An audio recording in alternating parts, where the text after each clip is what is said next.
Amados, vamos pegar nossas Bíblias, vamos abri-la na primeira epístola de João, é o que nós estamos estudando por esses dias, né? Capítulo 2 de 1 João, vamos ler aqui do versículo 3 até o versículo 6, quando diz assim: ora, sabemos que o temos conhecido por isto, se guardamos os seus mandamentos. Aquele que diz, eu o conheço, e não guarda os seus mandamentos, é mentiroso e nele não está a verdade.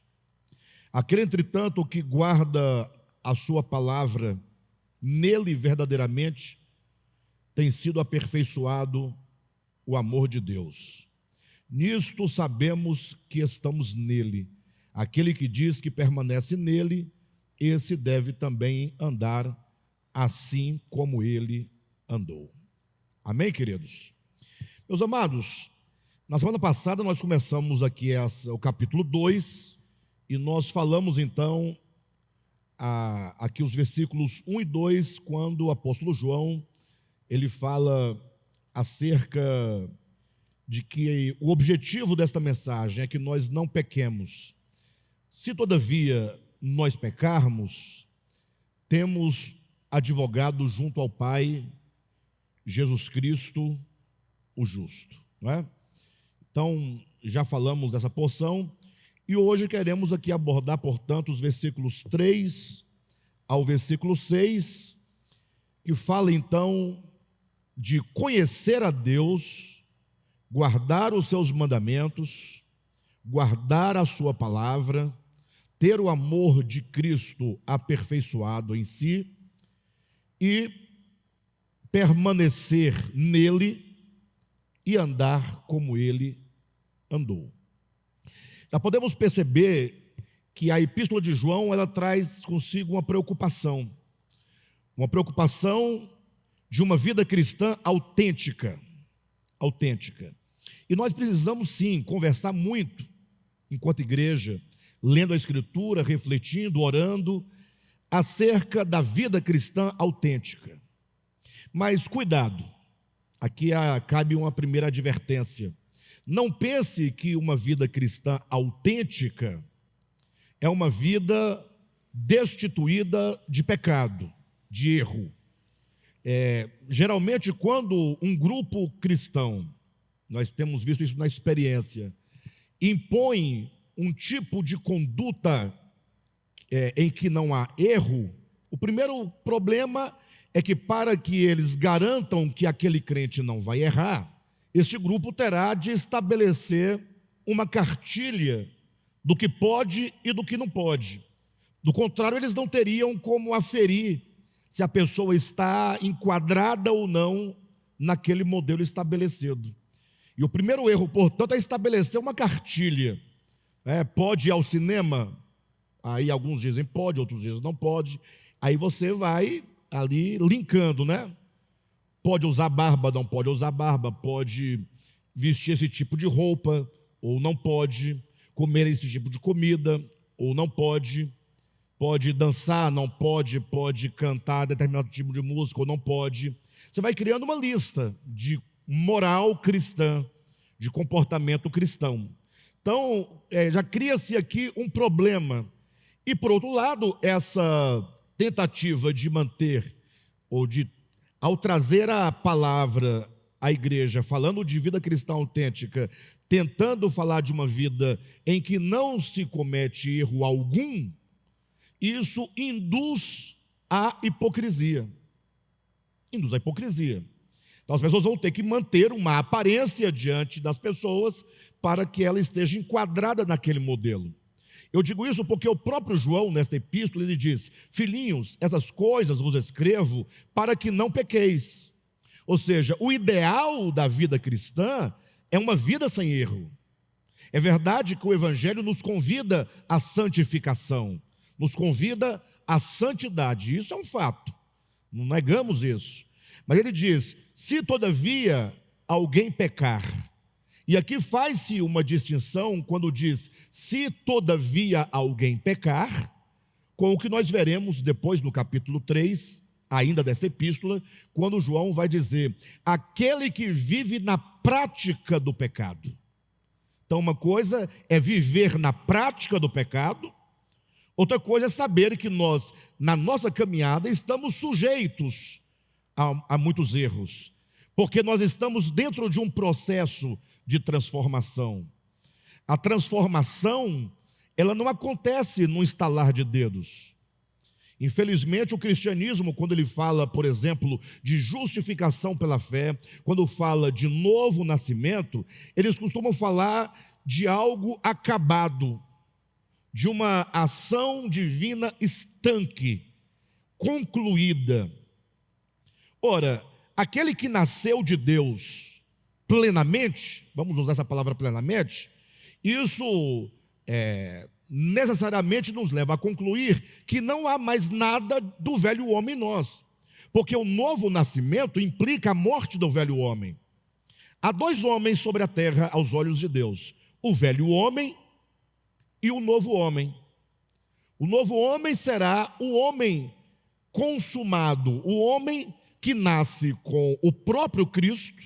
O Cristo, na sua ressurreição, ele gera na humanidade de Jesus ali o homem renascido completamente, e Cristo é o cabeça dessa nova criação, logo cabeça deste novo homem. Daí que a Bíblia não vai falar sobre novos homens, como se cada um de nós fôssemos um homem novo diferente. Não, nós estamos todos incluídos neste novo homem. Cristo enquanto cabeça, e este corpo de Cristo, para formar com o cabeça um novo homem, um corpo que está sendo gerado, um corpo que está em processo ainda de construção, processo de edificação. Então nós somos, como podemos usar até um termo já bastante conhecido em alguns segmentos dentro da teologia, somos e ainda não. Por quê? Porque já estamos em Cristo.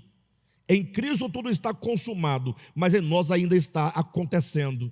Então estamos em processo de novo nascimento. Ou seja, nós vamos nascendo, esse novo nascimento, ele vai acontecendo na mesma proporção em que o velho homem vai sendo destruído. Então, há aqui um conflito. É aquilo que Paulo vai dizer, que a carne milita contra o espírito e o espírito milita contra a carne.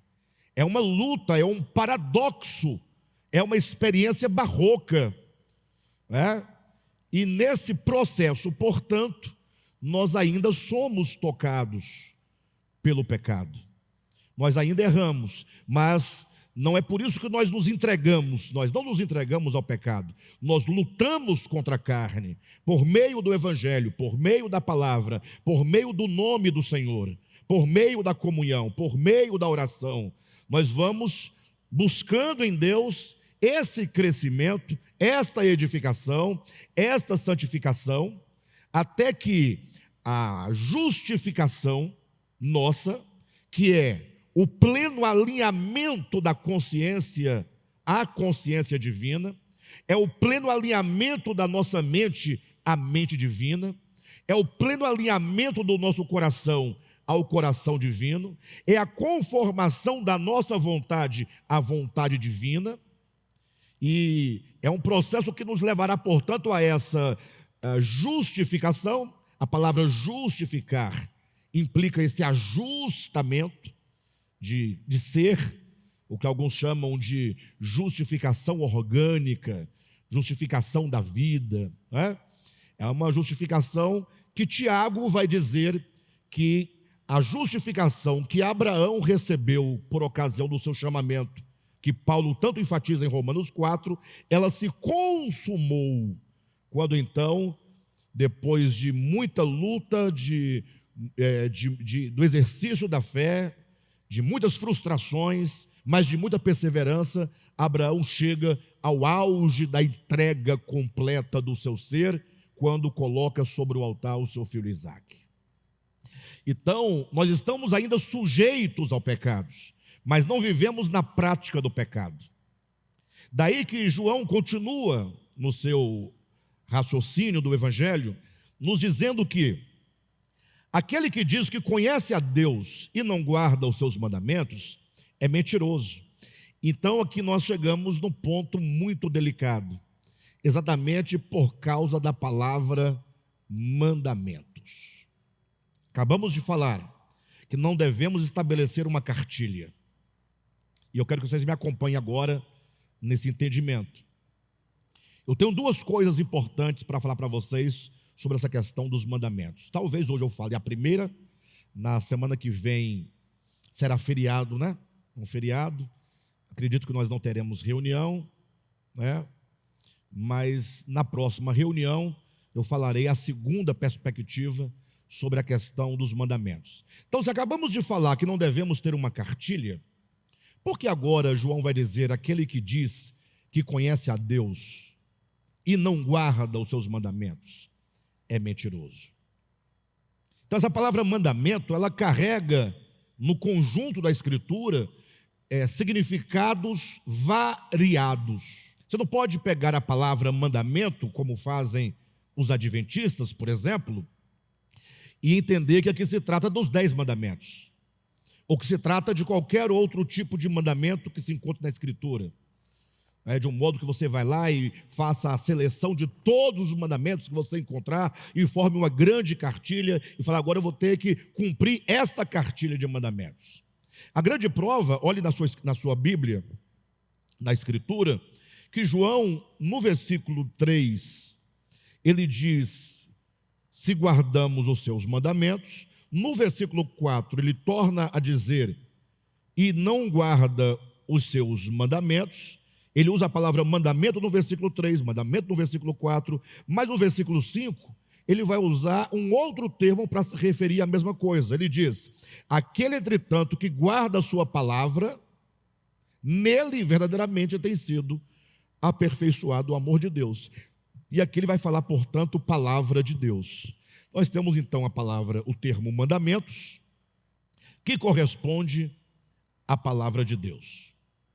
Então, é muito importante que nós entendamos claramente que aquele que está na luz, nós já falamos da luz, aquele que tem comunhão com o Pai e o Filho, comunhão com os apóstolos, comunhão com a comunidade cristã, esses são aqueles que estão nessa comunhão, que andam em verdade, que andam em autenticidade, aqueles que agora guardam no seu coração a palavra de Deus e, portanto, guardam os seus mandamentos. João, ele fala de uma situação flagrante. Como alguém pode dizer que conhece a Deus e não guarda os seus mandamentos? Ou como alguém pode dizer que conhece a Deus e não guarda a sua palavra? Quando alguém lê a Escritura, acha o texto muito bonito, acha o texto muito adequado, mas poucos param para refletir a obviedade, ou melhor, param para refletir naquilo que João está dizendo, que não é para nós hoje tão óbvio assim. Não é tão óbvio assim.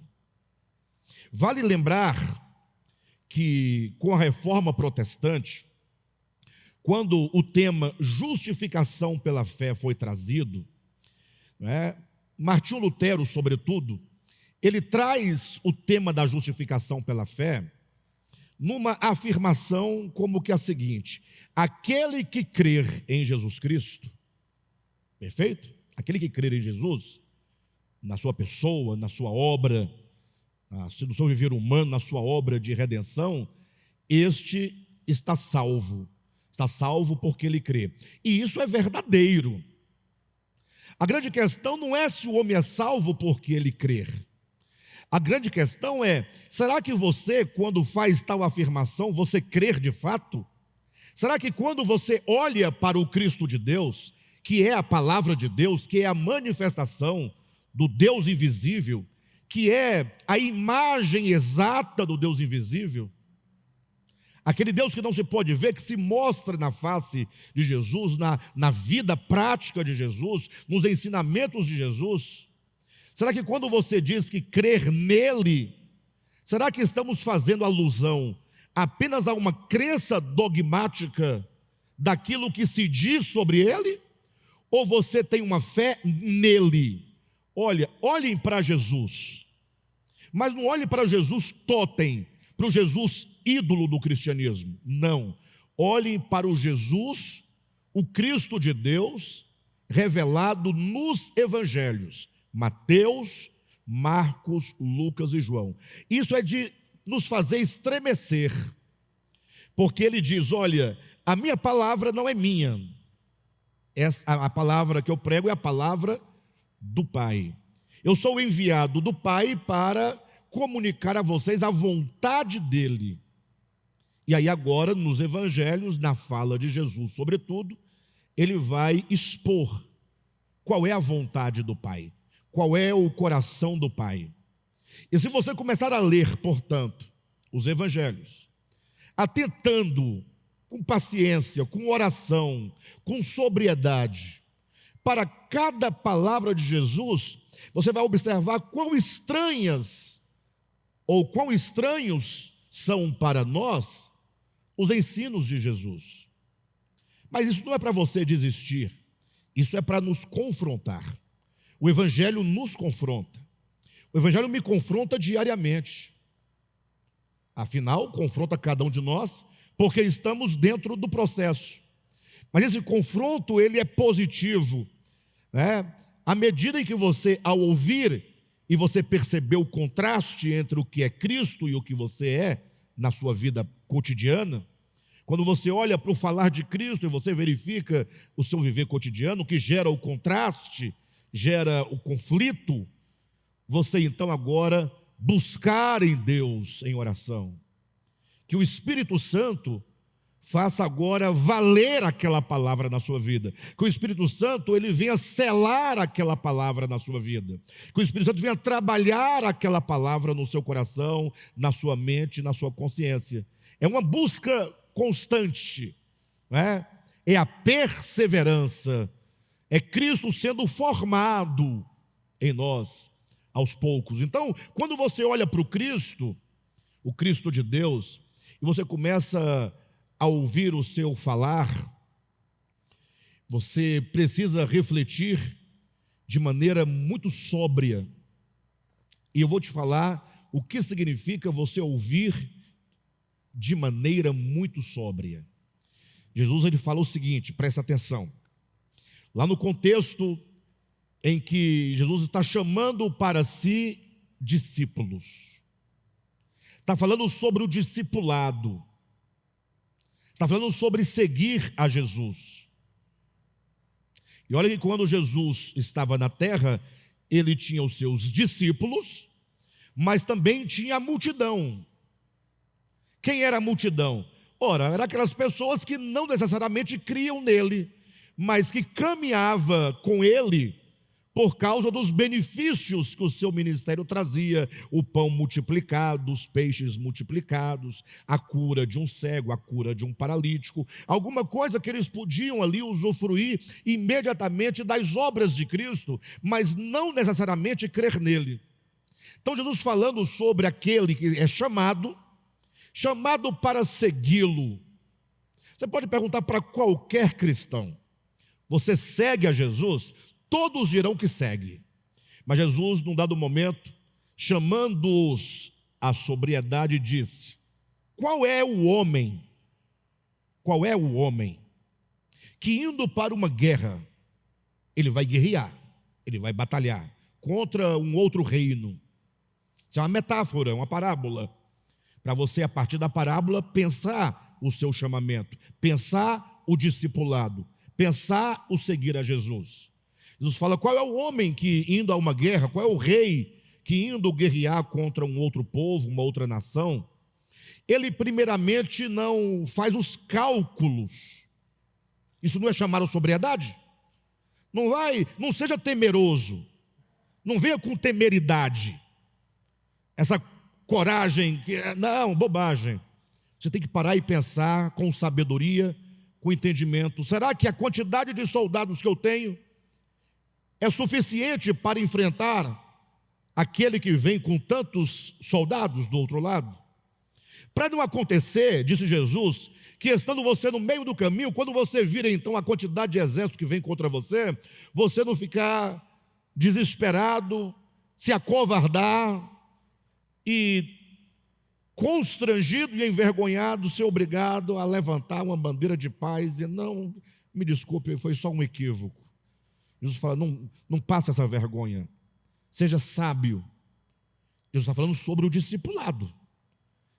Ele diz, qual é o homem que, se propondo a construir uma torre, primeiramente ele não faz os cálculos, aqui na ponta do lápis, ou nos dias modernos você pega uma calculadora, calcula o quanto de ferro você vai usar, o quanto de cimento, o quanto de pedra, o quanto disso, o quanto de mão de obra, e para saber se você tem os recursos necessários para começar e completar aquela obra.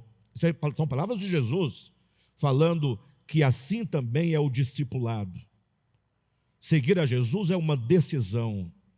É verdade que é por obra do Espírito Santo, é verdade que é pelo poder do Espírito Santo, é verdade que nenhum de nós temos suficiência em nós mesmos para empreender o discipulado, tudo é dele, mas ele quer saber de você, o quanto você está disposto a segui-lo ou não segui-lo.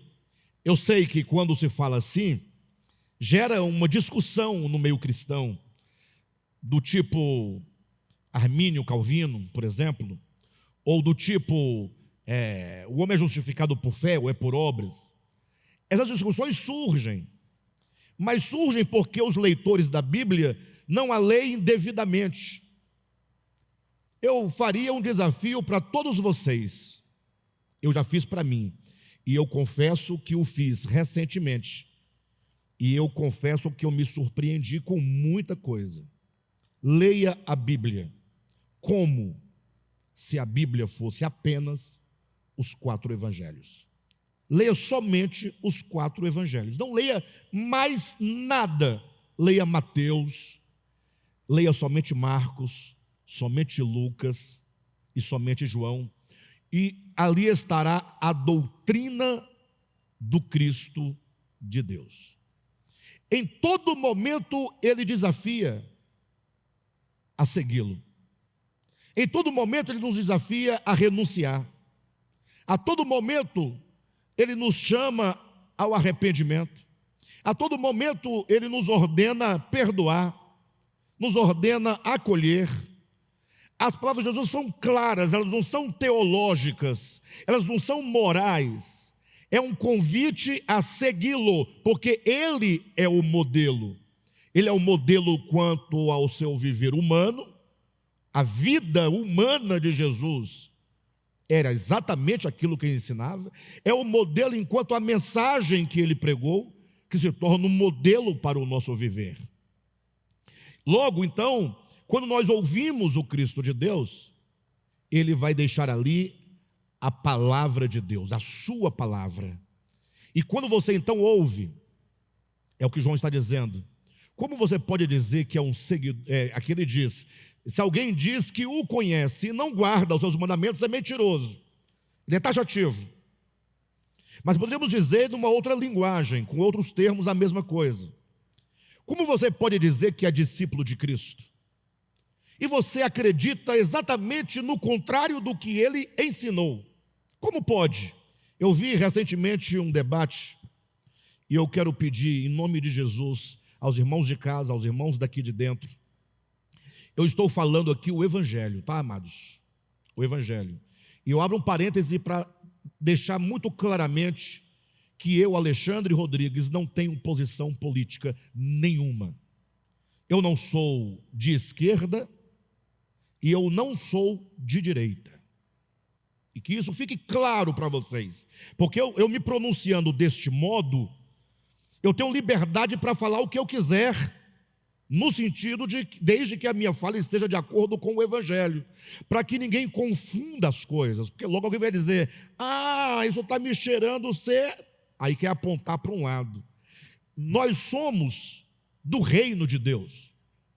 O Evangelho diz que o ingresso no reino de Deus pressupõe a morte para o mundo, e é no mundo que existem esses sistemas e essas possibilidades de sistemas de governos que são humanos, que são caídos, que jazem no maligno, que estão sob o governo e a influência das potências cósmicas de principados e potestades.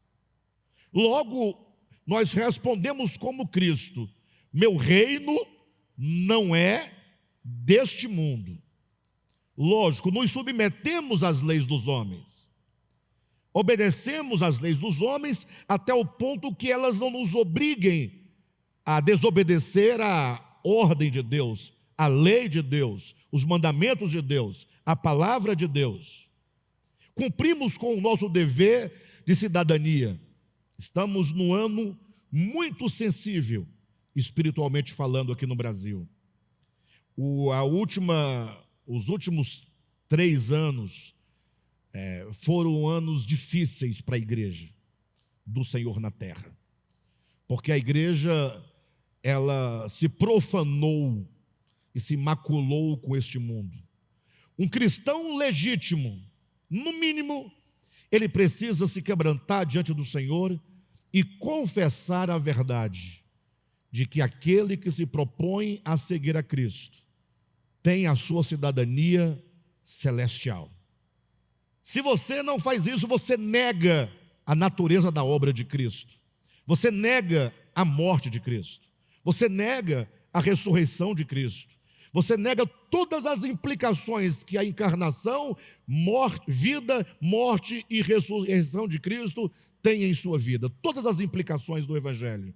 Mas veja, eu estava assistindo essa semana a um pessoal debatendo ali um assunto, debate político, tá, pessoal? E dois cristãos,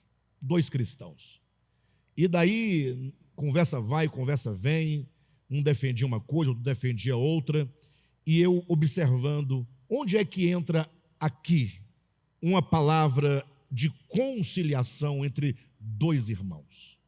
São dois irmãos em Cristo, ambos creem em Cristo, ambos servem a Cristo. Ora, o Evangelho é um só, não tem como você mudar o Evangelho. Então, se você olha para o Evangelho, o outro olha para o Evangelho, nós estamos aqui num ponto comum, é o Evangelho. Pode ser que eu tenha resistências no meu coração, mas essa resistência, ela existe porque eu estou no processo. Mas eu tenho que dizer, eu conheço a Deus, logo eu desejo. Se você não guarda, pelo menos deseja pelos seus mandamentos, deseja pela sua palavra. Você sofre por não conseguir, você sofre porque ainda tem dificuldade. E esse sofrimento, levado em oração diante de Deus, é que abre a porta para a possibilidade da transformação das nossas almas. Não temos como ficar calado diante da situação. O Evangelho de Cristo, ele é o Evangelho da não divisão. Lembre-se que se o oposto de Deus é o diabo, essa dicotomia, Deus e diabo, os crentes esqueceram que existe uma dicotomia, Deus e diabo, e criaram um diabo de rabo e chifre para culpá-lo e dizer que não tem relação com ele, ao passo que anda com o diabo na mente, na consciência e no coração 24 horas. Eu aconselharia vocês, se vocês gostam de ler, como vocês gostam muito, eu imagino, vocês amam ler, há um livro fantástico que vale a pena você, quando tirar suas férias, nessas férias eu vou ler este livro, chamado Grande Sertão Veredas. É um livro dificílimo de ler, confesso. A sua dificuldade está pelo menos em 2 pontos. Primeiro, que o escritor João Guimarães Rosa, ele escreve o seu texto na escrita como se fala. E se você um dia pegar uma conversa de pessoas que foi gravada e reproduzir, escrevendo exatamente do mesmo modo como está falado, você vai ver que é difícil de ler. E se você tentar falar como se escreve, você se torna uma pessoa chata, não é? Mas se você escrever o que você fala, fica difícil de ler, fica incoerente. O pensamento, você está falando uma coisa, você para na metade e muda o assunto. Imagina isso numa escrita. Então é um texto difícil, tem que estar muito atento ali para você entender que é alguém que está conversando com uma outra pessoa que não aparece no texto. Você entende que a pessoa que está lá discursando no Grande Sertão, que é o Riobaldo, ele está falando com uma pessoa a quem ele chama de culto. Ele fala, você é uma pessoa culta, você é uma pessoa, né, que tem uma grande compreensão da vida e tal. E aí, logo no início, esse Riobaldo, que é um camarada do sertão, é um camarada, um bandoleiro que andava em grupos, né? Naquele tempo, lá em Minas Gerais, não sei em que época da sua história, mas ele vai contando as histórias assim, aleatórias de todo mundo, e aí ele começa dizendo assim, preste atenção, estou falando do diabo, tá? É do diabo, não mudei o assunto. Ele começa dizendo assim, no nada, ponto. Você já espanta, no nada. Tira o que você ouviu, não é de homem não. Aí você vai perceber que no nada ele quer dizer, não é nada. Tira o que você ouviu, não é de homem não. Ou seja, o livro começa assim, é como se eu estivesse num lugar com alguém conversando e ouvisse alguns tiros. E a pessoa, ao ouvir os tiros, fica, ué, o que aconteceu? Fala, não, nada, não foi nada. A gente fica tranquilo, não foi nada. O tiro que você ouviu não é de homem, não. Ué, mas se não é de homem, é de quem? Quem é que atira? Já viu um cavalo atirando? Um jumento? Um peixe? Um passarinho atirando? Quem é que atira? Não é o homem? Mas ele começa, né, com essa, como posso colocar? Ele começa com essa frase, me fugiu a palavra. Ele começa nos desafiando a questionar. Ora, eu tenho certeza que quem deu esses tiros foi um homem. Mas ele diz que não é de homem, não. Vocês conseguem sentir algo, uma alegria no coração? Esse camarada, João Guimarães Rosa, um escritor, ele não está falando sobre Isaías 53. Porque quando fala de Bíblia, todo mundo já coloca a mãozinha para rezar e fica a coisa mais linda.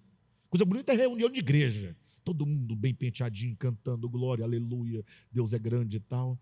Mas olha só o João Guimarães Rosa falando o evangelho numa obra profana porque não é sacra. É como que ele dissesse, não foi nada. Quando ele diz, mas como é que, se é tiro, como é que não foi nada? Ele quer dizer, isso acontece toda hora. Não é nada, só pode dizer que não é nada ao ouvir uma rajada de tiro quem está acostumado a ouvir tiro de manhã, à tarde, à noite, na segunda, no feriado, no domingo, no sábado, em dezembro, em julho. Ou seja, ele ouve tanta violência acontecendo toda hora que ele acostumou a falar, não é nada. Então você vai banalizar? Calma, que aí vem a crítica. Tira o que você ouviu, não é de homem não. Em outras palavras, homem não atira. Então quem atira se não é o homem? Foi um homem, mas não é coisa de homem. O homem é criado à imagem de Deus. O homem é criado para amar. O homem é criado para socorrer. O homem é criado para perdoar. Só que o homem não é nada disso na sua prática, daquilo que ele é na sua essência. Daí ele vai desenvolvendo essa conversa, vai contando histórias aleatórias do vizinho, do compadre, do fulano, do beltrano, do fazendeiro, não sei de quem, vai contando as histórias mais aleatórias, você pensa que ele não está dizendo nada, e de repente lá no meio ele pergunta, você acredita no diabo? Como assim acredita no diabo? Aí no discurso, ora ele diz que não acredita, ora ele diz que acredita, mas de vez em quando ele puxa, mas fulano diz que viu o diabo. Parece uma conversa meio sem futuro. Mas entre uma intervenção do diabo e outra, ele conta as histórias dos homens diabos. Mas ele não diz com essas palavras aqui, eu estou interpretando o texto. Ele conta a história de como o vizinho fulano tinha prazer em ofender, prazer em humilhar, prazer em negar comida para o faminto, prazer em negar roupa para o que estava nu. Ou seja, você percebe que ele está fazendo uma crítica severa ao homem que diz acreditar ou não acreditar no diabo, mas acreditando nele ou desacreditando, não importa. O que importa é se você vive como tal ou não. Até porque a palavra diabolos, do grego, que deu a palavra diabo em português, quer dizer aquele que fende, aquele que divide, aquele que rompe. Ou seja, o contrário, portanto, do diabo, que é Deus, nos leva àquilo que une, aquilo que, quando há uma ferida, perdoa para curá-la. Ou seja, quando falamos em mandamentos de Deus, conhecer a Deus, palavra de Deus, não basta falarmos as suas palavras, estudarmos as suas palavras. Do ponto de vista teológico, segundo Calvino, segundo Armínio, segundo fulano, tudo isso é bobagem. Não sei se vocês sabem, mas o maior teólogo reconhecido da história da igreja chama-se Tomás de Aquino. Vocês sabem disso, né? Foi o grande teólogo que fez a coroação e a consumação da teologia da Igreja Católica Romana, que foi se desenvolvendo desde o século IV, lá em Santo Agostinho.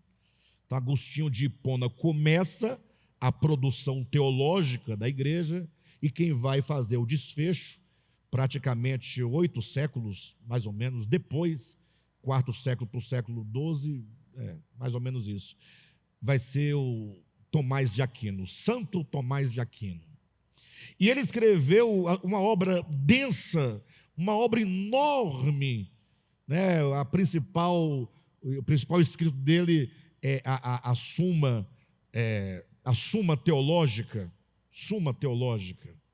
Depois procurem saber. Escreveu. Num dado momento, ele teve uma experiência mística. Ele teve uma experiência mística do Espírito. Ele viu a Deus. Cuidado, ele não viu a Deus. Mas dentro da sua vida religiosa, mística, cristã, ele concebeu esse conhecimento divino na sua alma, no seu coração. Isso foi tão impactante que, quando ele viu, ele parou de escrever e nada mais escreveu. Nada mais. Passou o tempo, quando o seu ajudante percebeu que ele não escrevia mais, e esperou, porque podia ser só um tempo, só um descanso, mas foi passando o tempo, e o ajudante viu que ele não ia escrever mais, e resolveu perguntar: você não vai escrever mais? Você é o Tomás de Aquino, você não pode fazer isso. E a resposta dele foi: diante do que eu vi sobre Deus, tudo o que eu escrevi é palha. Quem está entendendo? É palha. Então, o que João está questionando é que aquele que diz que o conhece em que perspectiva, em que sentido? Se eu perguntar para vocês se vocês me conhecem, vocês todos dirão que sim. Se alguém perguntar para vocês conhecem o Alexandre Rodrigues? Você dirá: sim, lógico, conheço, né? E é verdade, em certo sentido, vocês me conhecem. Nós temos uma certa convivência. E talvez haja pessoas aqui que me conheçam mais ou menos. Mas, na verdade, vocês não me conhecem de fato. Conhecem alguma coisa sobre mim. Agora, quantos anos você tem com o Gilberto Leda? Com namoro e tudo? 47 anos com o Gilberto. Então você teve muitas experiências com o Gilberto. Muitas. Teve filhos, netos, problema de saúde, viagens, alegrias, tristezas, de sabores, ofensas, muita coisa. Então você pode falar assim: eu conheço o Gilberto. no âmbito humano falando, humanamente falando, né? E o Gilberto conhece a Leda, porque vocês não estudaram um sobre o outro, vocês tiveram relacionamento. O que João está dizendo, ele está nos confrontando. Aquele que diz que conhece a Deus e não guarda a sua palavra, vocês não percebem que há um problema aqui? Agora, eu torno a dizer, as palavras de João aqui são dosadas. Ele não está dizendo que você é uma pessoa que já alcançou a perfeição. Vou dar uma pausa aqui e vou ler um texto com vocês, porque isso tem que ficar muito esclarecido para nós. Abra sua Bíblia em Filipenses, capítulo 3. Eu não vou ler todo o texto e explicá-lo não, porque não é só para chamar a atenção de vocês para o versículo 12 e o versículo 15. No 12, Paulo diz: não que eu, Paulo, o tenha já recebido a Cristo. Eu pergunto, Paulo tinha recebido a Cristo quando escreveu esse texto aqui? Já tinha se encontrado com Cristo, no caminho de Damasco, ele creu em Cristo, ele é um apóstolo. Só que ele diz, não que eu o tenha já recebido, ou tenha já obtido a perfeição. Não, nem o recebi plenamente, e nem obti a perfeição, mas prossigo. Então ele prosseguia. Prossigo para conquistar aquilo para o que também fui conquistado por Cristo Jesus. Claro para vocês? Agora, olha o versículo 15. Todos, pois, que somos perfeitos, tenhamos esse sentimento. Ele é que falou que não alcançou a perfeição e conclui dizendo, todos, pois, nós, os que somos perfeitos, tenhamos esse sentimento. Ele é perfeito ou não alcançou a perfeição? Ele é perfeito em Cristo.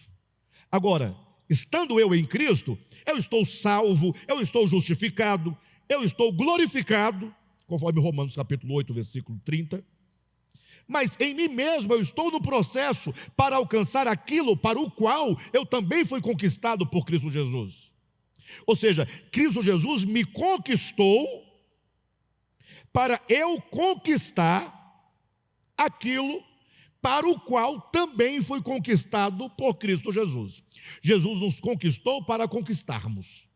Você foi conquistado por Cristo? Para quê? Para conquistar. Sim, ainda não. Essa tensão permanece. Mas o que o João está dizendo é, será que não há uma contradição na sua experiência em dizer que conhece a Deus e viver uma vida completamente diferente dos seus mandamentos, da sua palavra, daquilo que ele ensinou, daquilo que ele viveu, daquilo que é a verdade, daquilo que é o Evangelho?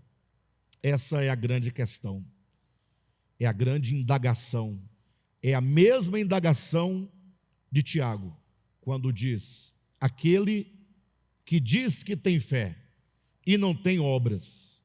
Cuidado, Tiago não está falando de obras da lei.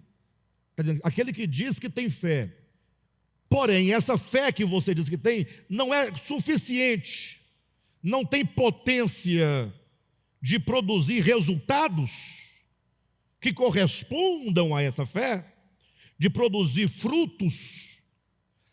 Você nunca vai desconfiar da sua fé? É o que Tiago está dizendo. Você nunca vai desconfiar, tem um problema com a minha fé. Tiago vai dizer, essa é uma fé morta.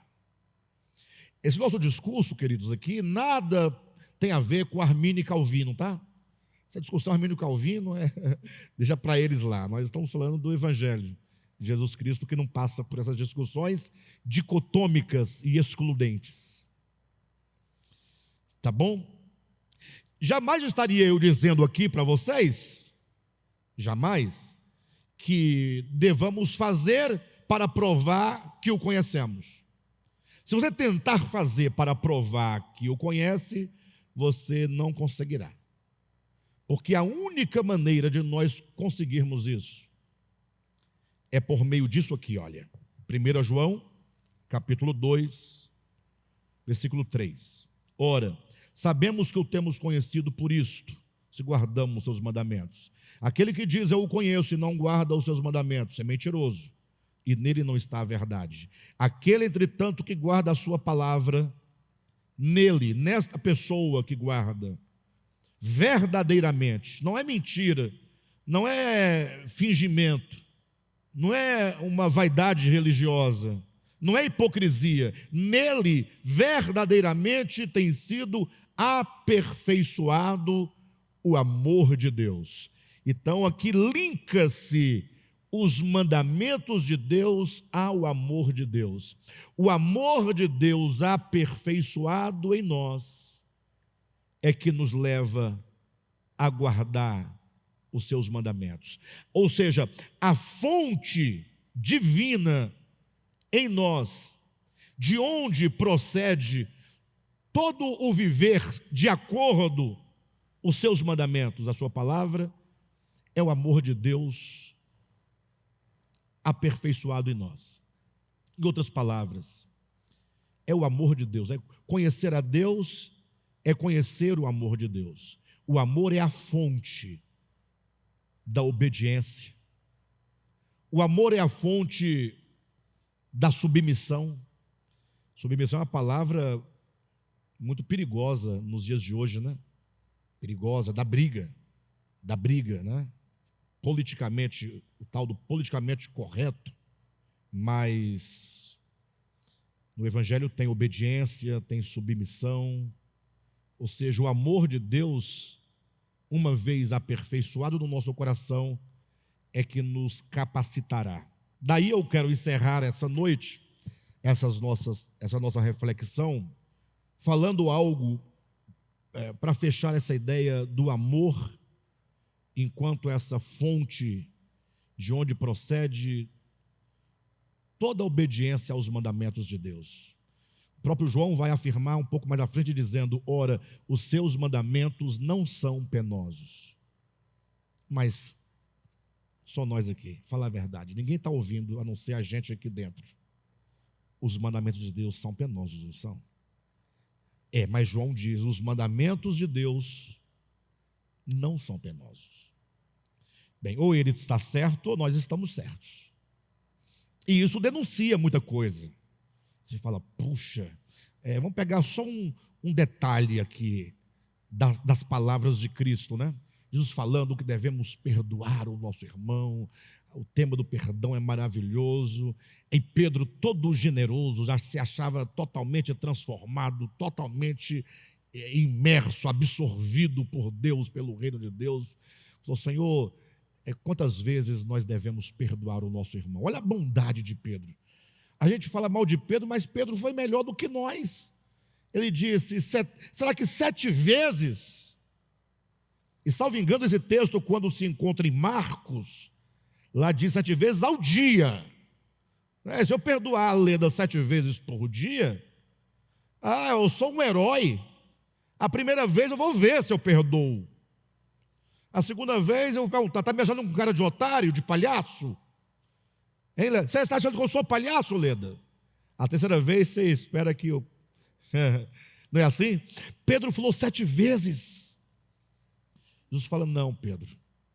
Aquele que tem o amor de Deus aperfeiçoado no coração, esse perdoa infinitamente. Não há medida para o amor de Deus. Eu acho que é exatamente esse o ponto, sabe? É o amor de Deus aperfeiçoado, é o ponto. Aí os mandamentos não são penosos. A minha esposa Jane, vocês conhecem, ela quebrou 3 metatarsos, né? Esses ossinhos que ligam aqui no pé. Antes de chegar no dedo, o osso vem subindo. Chama-se metatarso. Cada um deles quebrou 3 metatarsos. 3 fraturas. O médico enfaixou, colocou primeiramente para desinchar aquela tala. Aí você vai ficar aí 1 semana tomando antibiótico, volta aqui, vai estar desinchado, nós vamos engessar. 7 dias depois engessou, falou: agora são 40 dias sem colocar os pés no chão. Não pode tocar. Porque você pensa, não quebrou, é uma fratura. Mas se você apoia, a fraturinha vai abrindo, e se ela abrir um certo tanto, aí é procedimento cirúrgico, intervenção cirúrgica. Então você tem que ficar imobilizado e não forçar para a fratura não abrir. Em suma, são no mínimo 60 dias sem pisar o pé no chão. Não é assim? E daí eu falei, bem, e agora? Eu estou escrevendo uma obra, um livro, estou na fase quase que final, faltam 3 capítulos para concluir o livro, e eu falei, eu vou ter que interromper o livro, porque agora eu vou lavar a louça, agora eu vou cozinhar, almoço, jantar, cafezinho da manhã, lanchinho da tarde. Bem, no plano teórico eu diria, a maior obra que eu possa fazer agora no momento é cuidar da minha esposa. É maior do que 1000 livros escritos. Agora, do ponto de vista da minha experiência, eu poderia dizer, fazer esse serviço não me é penoso. Não me é penoso. Por quê que não é penoso? Porque ele acontece dentro de um relacionamento que envolve amor, compromisso, respeito, uma história. Sim ou não? Agora, se falasse, Alexandre, para você ir para o céu, você vai ter que ir lá cozinhar para não sei para quem, em tal lugar, todo dia. Eu até queria, mas daqui um mês começa a ficar penoso, vai ficando pesado. Alguém me ajuda, porque hoje eu vou ter que sair mais cedo, amanhã eu não posso vir. Aí fica penoso. Então, por que os mandamentos de Deus seriam para nós penosos? Porque não está envolvido no amor, no relacionamento, no compromisso, na gratidão, no conhecer a Deus, conhecer o amor de Deus. Então é esse amor que se conhece de Deus, que se experimenta de Deus e que se aperfeiçoa em nós. Agora entenda, aperfeiçoar em nós, o amor aperfeiçoado, não é que o amor careça de aperfeiçoamento, ele é perfeito, ele tem que ser aperfeiçoado em mim. É em mim que ele é aperfeiçoado, no sentido que é em mim que o amor de Deus ganha sentido.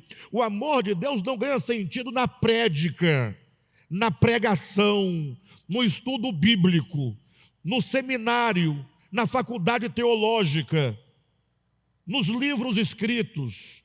Tudo é bobagem. Tudo bem, tudo isso pode servir para nós, do ponto de vista acadêmico, do ponto de vista do conhecimento humano, do discernimento, está tudo certo, mas Jesus nada deixou escrito, embora seus discípulos tenham escrito, tudo o que ele deixou foi, vem e segue-me. Então o amor perfeito de Deus, aperfeiçoado em nós, é que nos leva a amar os seus mandamentos, amar a sua palavra, acolher os seus mandamentos, acolher a sua palavra. E isso não dentro de 4 paredes, não. Aqui também, mas sobretudo na vida. Daí alguém pode estar pensando, puxa, Alexandre, então está difícil. Se você estiver pensando deste modo, a palavra está fazendo efeito. E se você estiver pensando, olha quem fala, o Alexandre, você estará falando a verdade, porque eu estou no processo. Por isso que esse amor de Deus aperfeiçoado no coração resolve o grande problema da moral filosófica. Se esforce um pouquinho para vocês compreenderem e não acharem que eu mudei o assunto. Um grande filósofo, refletindo sobre a própria filosofia e olhando para a humanidade, a história da humanidade, dos homens, ele levantou uma crítica muito severa. Ele escreveu um livro chamado A Genealogia da Moral. Por que eu estou dizendo isso? Porque nós estamos falando de mandamentos, perfeito? A genealogia da moral. que esse título quer dizer, deste livro? Quer dizer que a moral nasceu em algum momento da história e ela foi se desenvolvendo. Falar da genealogia da moral é buscar a origem e os seus desdobramentos na história.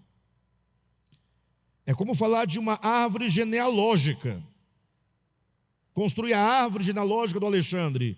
Então eu vou buscando o meu pai, meu avô, meu bisavô. Eu vou voltando para encontrar a genealogia, o gene, o nascimento. Então, logo pelo título do livro, o nascimento, ou melhor, a genealogia da moral, já aqui há uma crítica que ele está trazendo. Ele quer dizer que a moral nasceu em algum momento. Logo, se nasceu em algum momento, pelo que me parece, não havia antes de nascer. E aquilo que não havia antes de nascer e veio a nascer, não é necessário. Concordam? O que é necessário é aquilo que sempre foi. Aquilo que durante muito tempo não foi e nasceu, eu posso muito bem amanhã continuar sem ela.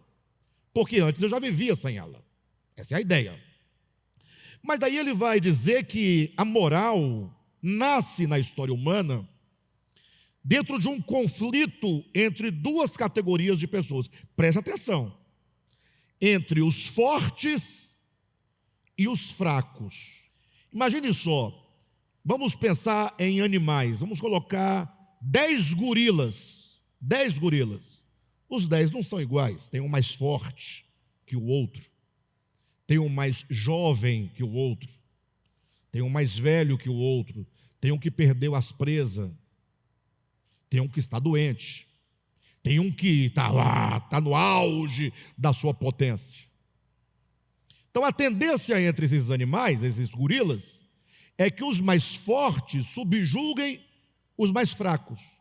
Daí então, trazendo isso para a humanidade, a ideia seria que na humanidade nem todos os homens são iguais.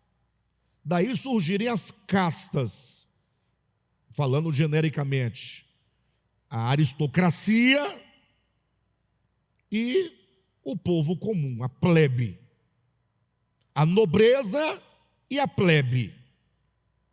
Então os poderosos ficam no topo e os fracos ficam na base. Daí quem é que dita o que é a moral? Os poderosos. Os poderosos. Vão dizer que aqui no na nossa sociedade, o que é certo é isso.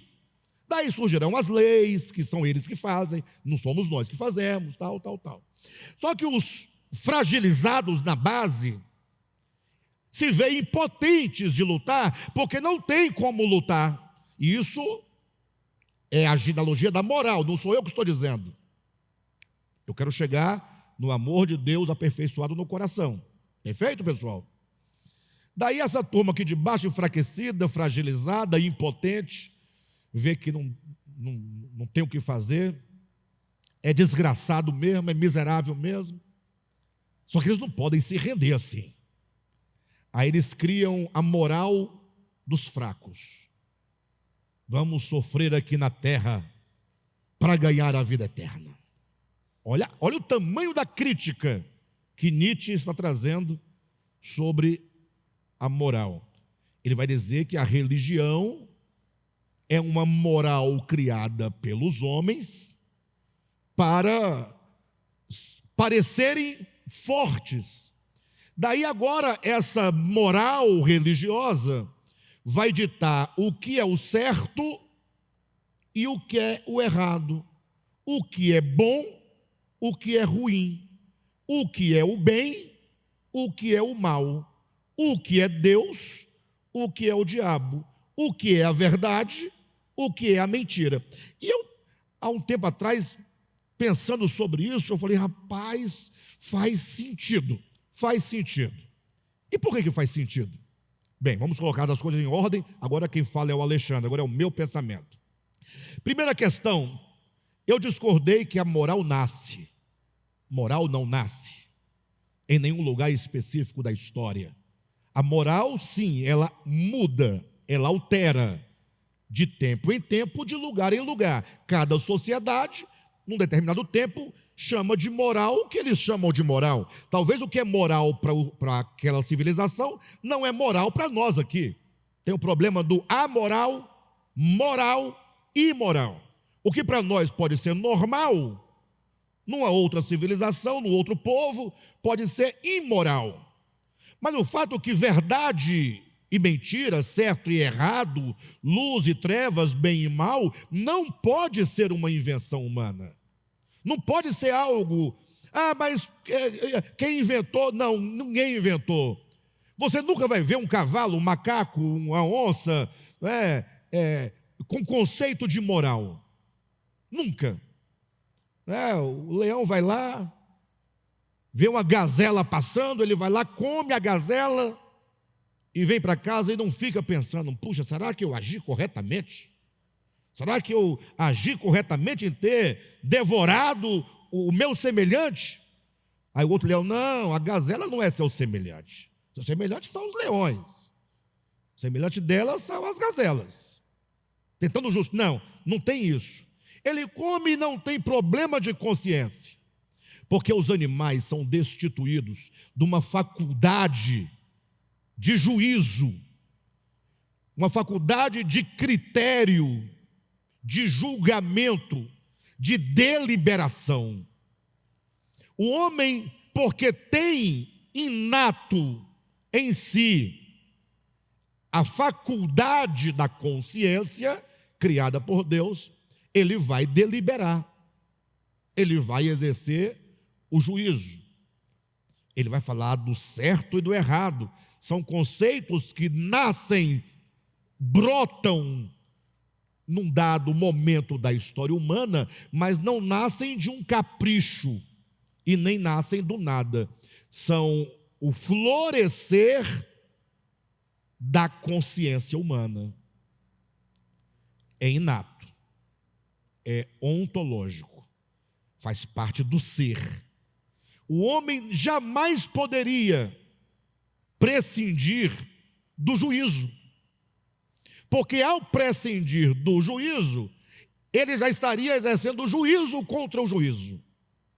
Logo, está vencida essa questão. Porém, quando o autor de A Genealogia do Mal fala que os homens vão definir o que é certo e errado, aí eu falo, opa, aqui tem algo que a gente pode pensar. Se a Laila, a partir de hoje, olha para mim, Laila, baixa a cabeça não. A partir de hoje, você falar assim, eu vou eleger, preste atenção, a Bíblia Sagrada, como sendo a Bíblia Sagrada, 66 livros, como sendo a verdade a ser seguida, como sendo o certo, e tudo mais que não for a Bíblia é errado. Se não estiver em consonância, é errado. Vocês concordam que ela está criando agora um critério do que é certo e do que é errado? Só que quem não crê na Bíblia vai tê-la como errada e outra coisa como certa. Mas vocês acham que o certo e o errado pode ser relativo? A verdade pode ser verdade para mim e não ser para o outro? A verdade, por definição, tem que ser verdadeiro. Aquilo que era verdade e hoje não é mais verdade, nunca foi verdade. Aquilo que era certo e hoje não é mais certo, nunca foi certo. Aquilo que era mal e hoje é bem, nunca foi mal. Porque aquilo que é não pode negar a sua própria natureza. Aquilo que era ontem, é hoje, será amanhã. Não altera. Mas voltemos para Laila. A Laila elegeu a Bíblia como sendo o certo a ser feito. E aí ela começa a ler a Bíblia. E ela vai encontrar, portanto, um texto aqui no Antigo Testamento, em que Deus diz assim, olha, para Saul: você vai na terra dos amalequitas e mata todo mundo. Os velhos, os jovens, as crianças, os animais, as ovelhas, tudo extermina, mata. Bem, isso é certo. Se Deus mandou, é certo. Saul obedeceu? Em termos, matou tudo o que tinha de matar, preservou alguma coisa. Quando ele preserva, ele faz o certo ou o errado? Ele faz o errado. Você toma isso, Laila, como o certo? A Laila disse que se mandou, está mandado. Aí você continua lendo a Bíblia. E aí você encontra Jesus dizendo que você não deve matar, nem no coração, que você deve perdoar, não deve retalhar, você deve, pelo contrário, orar pelo inimigo, abençoá-lo. Se alguém te ferir a face direita, você deve voltar à esquerda para ele bater. Deve caminhar 2 milhas quando te obrigar a caminhar 1. Você vai vendo algo totalmente o contrário do que você tinha lido lá atrás. Aí você começa a falar assim: poxa, está tendo um problema aqui, não? Eu obedeço lá ou obedeço aqui? Vocês acreditam que há quem defenda a pena de morte no Brasil? Bem, mas o estranho é que há crentes que defendem. E quando perguntado para o crente por que ele defende, ele diz: porque está na Bíblia. E está. E o pior que está. Leia Gênesis 9, e quando Deus faz o pacto com Noé, lá está a pena de morte. Muito interessante, né? Por que a igreja evangélica, o movimento protestante evangélico, não se entende? Por que para a igreja A pessoa pode jogar futebol e para a igreja B não pode jogar futebol? Porque na igreja A jogar futebol é errado. É a moral que eles estabeleceram. E aqui o que pode, eles estabeleceram a moral que pode. E aí fica uma confusão: pode ou não pode? Pode ou não? Vem cá, eu vou obedecer qual Deus? O Deus da igreja A ou da B? Ou da C? Ou da D? Mas e o Deus que cria uma parte da humanidade para lançá-la no inferno? É certo ou errado? É certo para aquele grupo. Para o outro grupo está errado. Deus ama a todos e salva a todos, desde que queiram.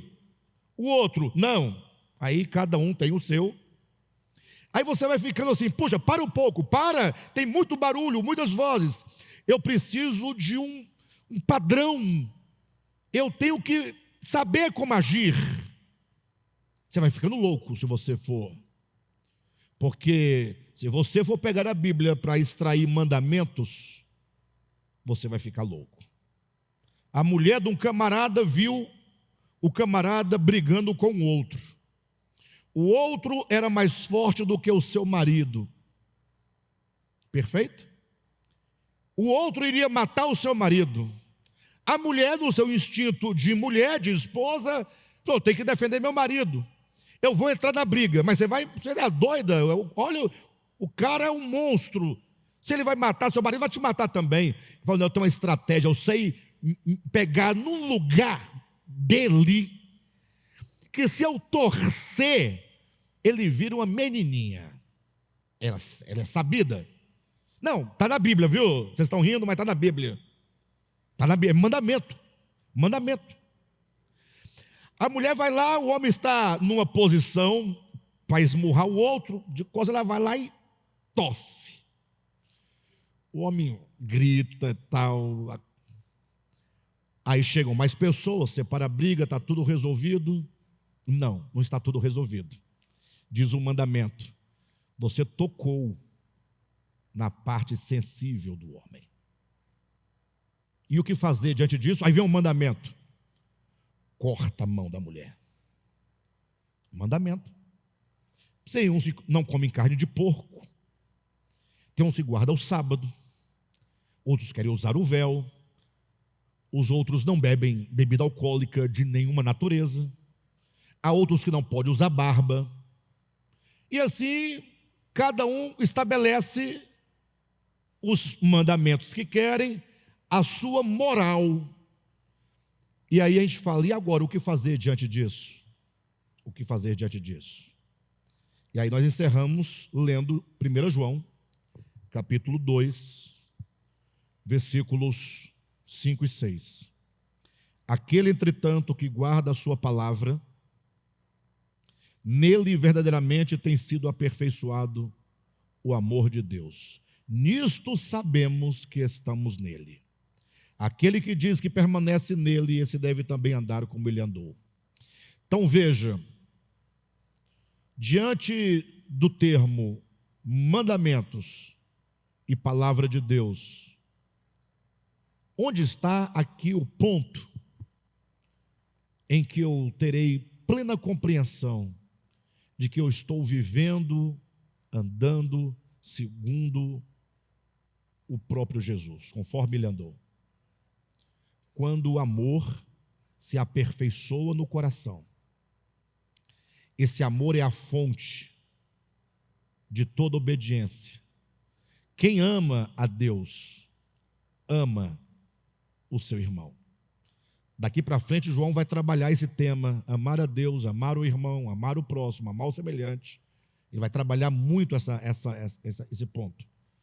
Daí que todas as discussões devem cessar. Porque, inclusive, a Bíblia também não tem tudo. Ela não contempla todas as circunstâncias. Querem ver uma coisa? Ficar navegando no celular, no TikTok, 24 horas por dia. A Bíblia contempla se é pecado ou não é pecado? Não tem. E como é que nós vamos encontrar agora para definir isso?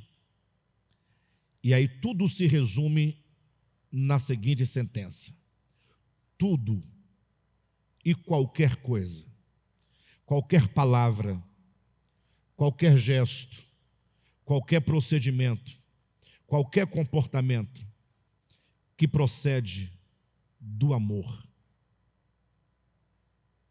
aperfeiçoado de Deus no coração, é a verdade.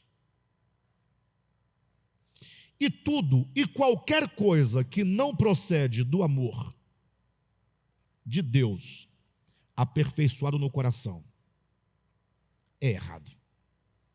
O erro e o errado e o certo não vai se definir a partir dos homens, mas a partir de Deus. E a partir de Deus, enquanto aquele de quem é dito, Deus é amor. Quando esse amor é aperfeiçoado no coração, ele é a diretriz, ele é a bússola, ele é a régua, ele é a matriz, ele é o cânon que decide tudo. Alguém vai dizer: ah, tá, então quer dizer que é só amar e está tudo bem, e está resolvido o problema? Olha só a pergunta dessa pessoa. Ah, e onde? Então não tem que aceitar Jesus? Eu digo: olha, se você conseguir amar sem Jesus, tente. É impossível amar sem Deus, porque Deus é amor. Ah, eu conheço um fulano que ele ama, mas não é crente, pois o caminho da salvação não é ser crente, é o amor. Ah, então ele está salvo? Você tem alguma coisa contra a salvação de alguém que ama? Você agora se assentou da cadeira de Moisés para julgar? Não vou entrar nos méritos, mas encerro com as palavras de Jesus: vinde benditos do meu Pai. E essas palavras não são para a igreja, são para as nações. Ah, mas as nações também têm igreja. Não. Quando alguém da nação, eu sou da nação brasileira, quando eu me entreguei a Jesus, me converti a Jesus, eu já não sou mais brasileiro, eu sou do céu, eu tenho uma cidadania celestial, eu sou de Cristo. Enquanto isso, aqui na terra, eu assino como brasileiro. Mas o que sou, de fato, está em Deus. Dizendo para as nações, portanto, vinde benditos do meu Pai, possuí por herança um reino que vos está preparado desde a fundação do mundo. E querem saber o porquê que essas pessoas são chamadas de benditas e herdam o reino para elas preparado? Porque elas alimentaram o faminto, vestiram o nu, socorreram os necessitados, visitaram os presos. Visitaram os presos. Se alguém já visitou preso, sabe que é a mais árdua tarefa. É árduo. Primeira vez que eu me estive numa situação dessa, eu falei, Senhor, não tem condição de vir aqui mais uma vez. Porque essas coisas são a expressão do amor de Deus. Quem vai dizer isso é João. Um amor que não é de palavras, nem de língua, mas de fato e de verdade. E o exemplo que eu dei está escrito, ipsis literis, na primeira carta de João. Nós vamos chegar lá.